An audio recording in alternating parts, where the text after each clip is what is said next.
So hello and welcome, बहुत बहुत स्वागत है दोस्तों आप सभी लोगों का ई पाठशाला चैनल पे। माय नेम इज़ विजय और आप ई पाठशाला चैनल पे क्लास 12th की सोशियोलॉजी देख रहे हैं।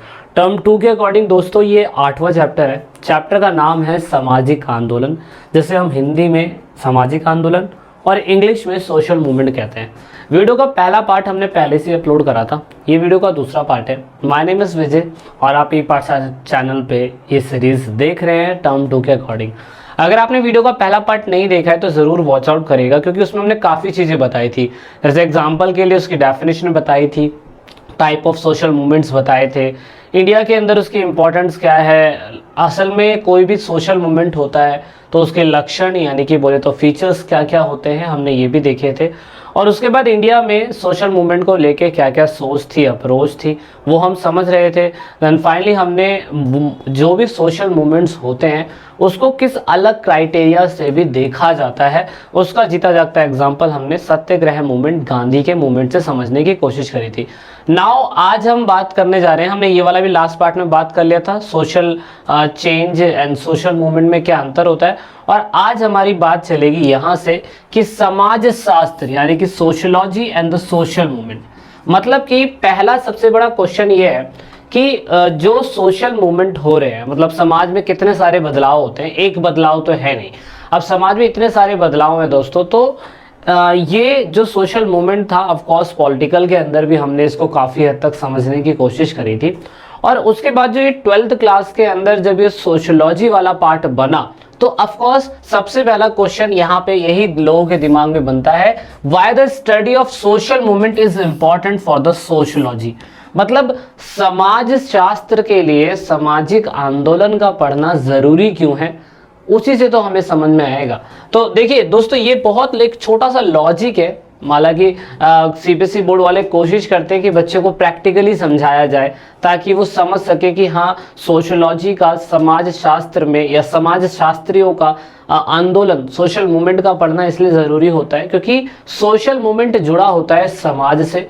और जब भी कोई सोशल मूवमेंट होता है तो ऑफ कोर्स उससे समाज इफेक्ट होता है, और जब कोई सोसाइटी इफेक्ट हो रही है तो ऑफ कोर्स जो भी कोई सोसाइटी से इफेक्ट हो रहा है तो ऑफ कोर्स सोशियोलॉजी की स्टडी के लिए तो इम्पोर्टेंट पार्ट हुआ ना। तो एक लॉजिक है, बस वो लॉजिक समझना है तो सबसे समझ में आ जाएगा। तो मेन बात ये है कि जो सोशियोलॉजी है, समाज शास्त्र है, वो अपना interest of course social movement में दिखाता है। उसे समझ में ये आता है कि किस तरीके से समाज पहले था, परिवर्तित कैसे हुआ और क्या क्या कारण बने। एग्जाम्पल के लिए अगर हम फ्रेंच रेवोल्यूशन की बात करें, जो बिकॉज हमें पता है कि 1789 में लुइस था एक बंदा, लुइस आई थिंक 16 था, लुइस 16 जो था, ऑफ कोर्स वहां पे राजा का शासन चल रहा था।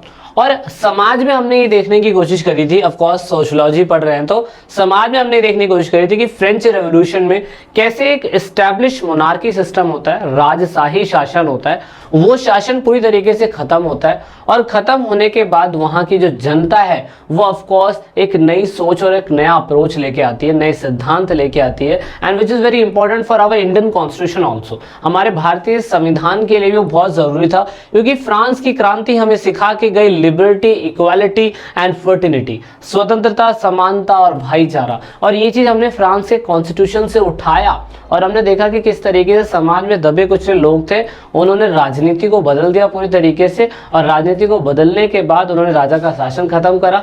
राजा का शासन खत्म करा तो उसके बाद पूरी तरीके से 3 चीज यहाँ पे सामने आ गई, ठीक है। और अगर दूसरी चीज की बात करें हम लोग, तो दूसरे में यहाँ पे अगर आप देखें तो ब्रिटेन की बात हो रही है। मतलब जो सोशियोलॉजी है उसमें एक ब्रिटेन का सिनेरियो भी दे दिया है। इसमें किस तरीके से दिखाने की कोशिश करी है कि ब्रिटेन के अंदर एक इंडस्ट्रियल रेवोल्यूशन हुआ, जिसे हम औद्योगिक क्रांति बोलते हैं।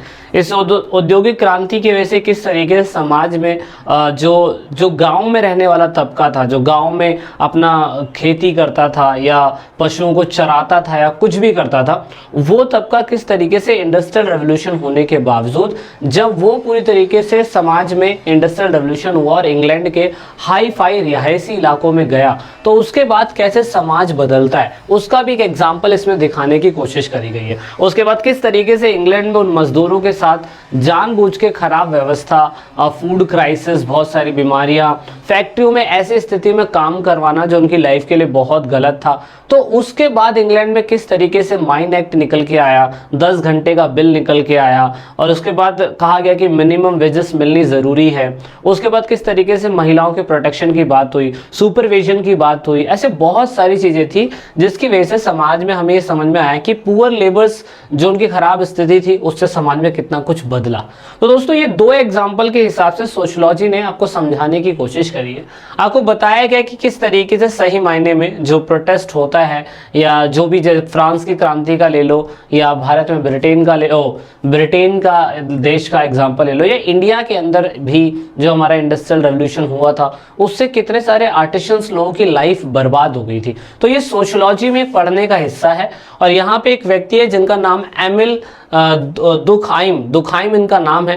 एमिल दुखाइम ने बताया था कि किस तरीके से उन्होंने अपनी राइटिंग में लिखने की दिखाने की कोशिश करी कि सोशियोलॉजी इसलिए पढ़ना ज़रूरी है, या सोसाइटी में जो परिवर्तित हो रहे थे उसके उन्होंने बहुत सारे एस्पेक्ट पढ़ने की कोशिश करी। उन्होंने बताया अपनी राइटिंग के अंदर कि डिवीजन ऑफ लेबर जो था, डिवीजन ऑफ लेबर मतलब किस तरीके से लोगों के कामों को भी बांट दिया जाता था, वो बहुत गलत था समाज के अंदर। और दूसरा ये भी बताने की कोशिश करेगी कि रिलीजियस लाइफ भी लोगों की अलग अलग होती थी, मतलब जो क्लर्जी थे उनकी लाइफ अलग थी, मंक्स थे उनकी लाइफ अलग थी, इवन सुसाइड तक भी उसने बता दिया कि समाज में किस तरीके से सोशल स्ट्रक्चर्स के हिसाब से समाज में लोगों को बांट दिया जाता था, और बांटने की वजह से सोसाइटी अलग हो जाती थी। और इसका जीता जागता एग्जाम्पल हमने कार्ल मार्क्स में और ईपी थॉमसन जो व्यक्ति हैं इन्होंने बताने की कोशिश करी थी। और कार्ल मार्क्स का आपने बहुत अच्छी तरीके से पढ़ा होगा। कार्ल मार्क्स के बारे में तो मैंने आपको 11th क्लास से मैं आपको बता रहा हूँ, कार्ल मार्क्स ने अपनी थ्योरी में किस तरीके से कैपिटलिस्ट और कम्युनिस्ट के ऊपर बातें करी हैं उसके बारे में भी हमने समझने की कोशिश करी थी। तो यानी कि ये सारे स्कॉलर्स, ये यानी कि कार्ल मार्क्स और ईपी थॉमसन जो है उन्होंने यही दिखाने की कोशिश करी है कि समाज में किस तरीके से जो क्या कहते हैं सोशल मूवमेंट है, वो जो भी सोशलिस्ट होते हैं लोग उनके लिए कितना ज़्यादा पढ़ना ज़रूरी है ताकि वो समाज की बारीकियों को समझ सके। तो ये एक टॉपिक था जो अभी आपने समझ लिया है। उसके बाद एक दूसरा टॉपिक आता है, वो है थ्योरी ऑफ सोशल मूवमेंट, यानी कि जो सामाजिक आंदोलन है उसके सिद्धांत क्या क्या है, सामाजिक आंदोलन के सिद्धांत क्या क्या है उसे हमें समझने की जरूरत है। मतलब ऐसा कहा जाता है कि अगर समाज में कोई भी आंदोलन होता है समाज को लेके, तो समाज में आंदोलन किस वजह से होता है, क्या कारण होते हैं, उसमें किस कैटेगरी के लोग जुड़ जाते हैं, कौन सी कैटेगरी के लोग जुड़ते नहीं है, कौन सा आंदोलन जो है बहुत ज़्यादा फेमस हो जाता है, कौन सा आंदोलन फेमस नहीं हो पाता है, किसी भी आंदोलन के अंदर किन चीज़ों की जरूरत पड़ती है, वो इस पैराग्राफ में बताने की आपको कोशिश करी गई है। तो यानी कि theory of the social movement में सबसे पहले थ्योरी ऑफ रिलेटिव डिप्राइवेशन बोलते हैं, इसे बोलते हैं सापेक्षित वंचन होना।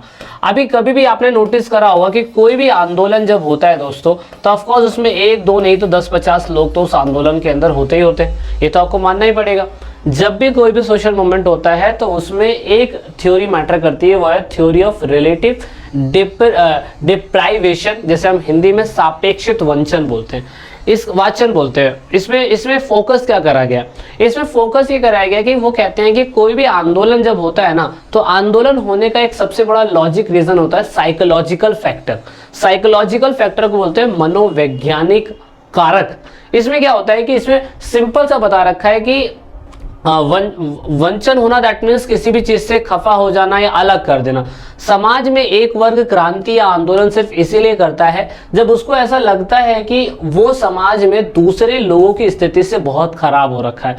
मतलब मान लीजिए कि कुछ लोग रिच है और कुछ लोग बेचारे पुअर है। यहाँ पे मैं पुअर, ये रिच का एग्जांपल ले लेता हूँ कि रिच बेचारे 3-4% ही धरती पे होते हैं और वो पूरी तरीके से क्या कहते हैं नॉर्मल लोगों के ऊपर शासन कर रहे होते हैं। तो ऐसे सिचुएशन में थ्योरी ऑफ रिलेटिव डिप्राइवेशन यानी कि सापेक्षित वंचन का सिद्धांत बताता है कि किस तरीके से समाज में जो अमीर वर्ग है, जो 2-4 लोग अमीर वर्ग हैं, वो समाज में उन लोगों के ऊपर शासन कर रहे हैं जिनकी संख्या बहुत ज्यादा है। तो आंदोलन जब ही होता है जब कुछ वर्ग अपने आप को बहुत कमजोर या बहुत ज्यादा पिछड़ा हुआ मानने लग जाता है। देखो क्लियर लिखा हुआ है, social conflict arise when a special group feel, जब ये ग्रुप फील करता है, स्पेशल ग्रुप फील करता है that it is worst of then around us. मतलब मेन ये है कि वो समझ रहे हैं, मान लीजिए कि सिलेंडर के दाम महंगे हो गए, एग्जाम्पल के लिए हम सिलेंडर का एग्जाम्पल ले लेते हैं। अब सिलेंडर के दाम महंगे हो गए तो आप नोटिस करोगे समाज का कुछ ऐसा वर्ग है जो सरकार के प्रति धरना करने बैठ जाता है कि बेचारे गरीब लोग हैं, वही लोग तो क्या कहते हैं सरकार को पैसा दे रहे हैं, वही टैक्स भर रहे हैं और बेचारे उन्हीं लोगों को सिलेंडर का दाम महंगा देना पड़ता है, पेट्रोल महंगा देना पड़ता है। तो ऑफकोर्स ये थ्योरी बहुत मैटर कर जाती है किसी भी देश में आंदोलन के लिए। तो ये इसीलिए आपके लिए इंपॉर्टेंट है, इसीलिए मैं कह सकता हूँ कि साइकोलॉजिकल फैक्टर, मनोवैज्ञानिक फैक्टर यहाँ पे मैटर इसलिए कर जाता है क्योंकि ये फैक्टर बताने की कोशिश करता है कि समाज में कोई भी आंदोलन अगर होता है तो आंदोलन होने का ये एक इंपॉर्टेंट कारण होता है। अगर मान लीजिए कि कोई, आप ऐसा देख लीजिए कि किसी वर्ग को अगर आप कई सालों से शोषित कर रहे हैं, अगर वो वर्ग नहीं बोलेगा, नहीं चिल्लाएगा, तो ऑफकोर्स आप कभी भी क्या कहते हैं ऐसा समाज देखोगे ही नहीं कहीं पे, है ना। तो एक ये फैक्टर मैटर करता है जो आपको पढ़ना चाहिए, समझना चाहिए। और उसके बाद एक फैक्टर जो इस थ्योरी को बताने की कोशिश कर रहे हैं वो है यहाँ पे इनका नाम है मैक्यूर ऑल्सन, उनकी एक बुक थी the logic of collective action. इसमें एक बहुत अच्छी बात जो मुझे लगी, उन्होंने ये कहा कि मान लीजिए कि समाज का कोई एक वर्ग है जो लग रहा है समाज में कि उसको बहुत दिक्कत हो रही है और उसे आंदोलन करना है, सोशल मूवमेंट का हिस्सा बनना है। तो यहाँ पे लॉजिक ऑफ कलेक्टिव एक्शन ये बताने की कोशिश करा जा रहा है कि समाज में जब भी किसी वर्ग को शोषित करा जाता है तो जरूरी नहीं है कि सारे के सारे लोग धरना देने बैठ जाते हैं। आपने भी कभी नोटिस करा होगा अपने रियल लाइफ के अंदर कि अगर कोई चीज अगर आपको लग रही है कि आपको शोषित किया जा रहा है इस चीज को लेके, तो आप लोग सभी लोग धरने में नहीं चले जाते हैं। और जब सभी लोग धरने में नहीं जाते हैं तो धरने में या आंदोलन, जैसे गांधी जी ने नमक आंदोलन करा, मान लीजिए कि ये थ्योरी ऑफ क्या कहते हैं डिप्राइवेशन है ना, सापेक्षित वंचन का एक सिद्धांत है जिसमें गरीब लोगों को लग रहा था कि यार हमारी स्थिति इतनी खराब है कि अब अंग्रेज हमें नमक बना के दे रहे हैं जो हमारे घर में इस्तेमाल होता है और हम उनके गुलाम बन चुके हैं पूरी तरीके से। तो यहाँ पे जब आंदोलन की बात हुई थी तो क्या आंदोलन में 78 से स्टार्ट हुआ आंदोलन, लेकिन क्या सारे लोग आंदोलन में गए थे? नहीं। तो लोगों को यहाँ पे इस थ्योरी के तहत ये बताने की कोशिश करी है, सॉरी इस बुक के तहत इन व्यक्ति के द्वारा मैक्यूर ऑल्सन ने ये बताने की कोशिश करी है कि कभी भी कलेक्टिव एक्शन यानी कि सामूहिक कार्यवाही या गतिविधि या एक्शन अगर होता है तो उसके दो कारण मैटर करते हैं। नंबर 1, अगर कोई भी पर्सन किसी भी सोशल मूवमेंट में ज्वाइन होना चाहता है तो ऑफकोर्स उसकी हमेशा ये आशा रहती है कि इस मूवमेंट से मुझे मिलेगा क्या, है ना, मिलेगा क्या।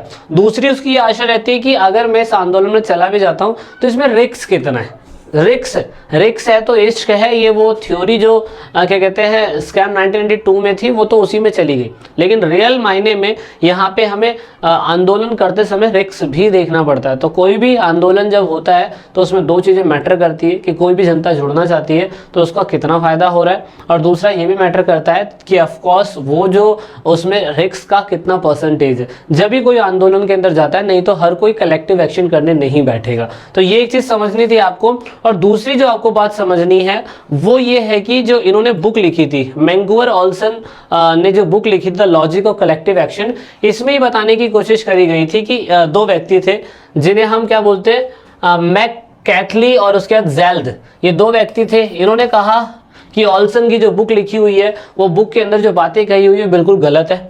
उन्होंने बिल्कुल गलत कह दिया उनकी थ्योरी को। उन्होंने इसलिए कहा कि उन्होंने कहा कि ज़रूरी नहीं है कि कोई भी अगर आंदोलन हो रहा है तो कोई भी जनता जब ही जाएगी जब उसमें क्या कहते हैं उनको कुछ गेन हो रहा है या क्या कहते हैं कोई रिस्क नहीं है पुलिस स्टेशन का, दंगे फसाद का, ऐसा ज़रूरी नहीं है। उन्होंने कहा कि कोई भी आंदोलन जो होता है जब कामयाब होता है जब ऑफकोर्स वो रिसोर्स मोबिलाइजेशन थ्योरी को इस्तेमाल करते हो। रिसोर्स मोबिलाइजेशन थ्योरी का मतलब ये होता है ऐसा आंदोलन जिसमें संसाधनों के ऊपर लोगों की अच्छी पकड़ होती है। एग्जाम्पल के लिए कोई भी पार्टी है, अब पार्टी अगर कोई धरना दे रही है, एग्जाम्पल के लिए मान लीजिए कि आपका कोई गांव है जहां पे आप रहते हैं, एक एग्जाम्पल दे रहा हूं मैं, और कोई एक ऑर्गेनाइजेशन है। ध्यान से सुनिएगा, अगर ये थ्योरी आपने समझ ली तो इसका मतलब ये है आप दोनों में समझ गए। अब देखो विलेज के कुछ लोग हैं जिनको क्या कहते हैं पानी की प्रॉब्लम है, वाटर की प्रॉब्लम है। तो ऑफकोर्स आप नोटिस करोगे कि वाटर की प्रॉब्लम है। जब ये लोग आंदोलन करने जाएंगे तो ये लोग क्या कहते हैं relative theory of relativity deprivation theory इस्तेमाल करेंगे।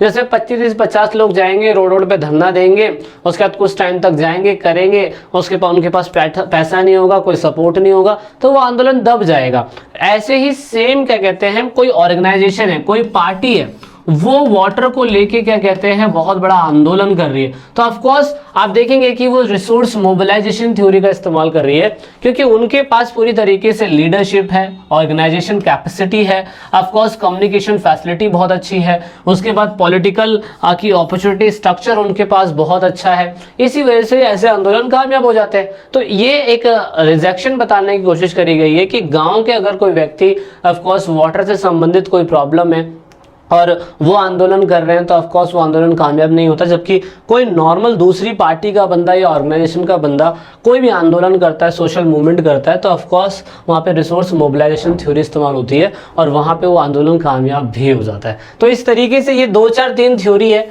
इन थ्योरी के ऊपर आपने फोकस करना है। अगर आप ये थ्योरी के ऊपर फोकस कर लेंगे इट मीन्स दैट आपको चैप्टर काफ़ी अच्छे तरीके से समझ में आ गया। दोस्तों अभी हमने इतना ही करा है, type of social movement video के अगले पार्ट में करा जाएगा और अगली पार्ट में फिर मिलेंगे जल्द से जल्द। आई होप ये कॉन्सेप्ट आपको क्लियर हो रहे होंगे, हिंदी इंग्लिश दोनों भाषा में।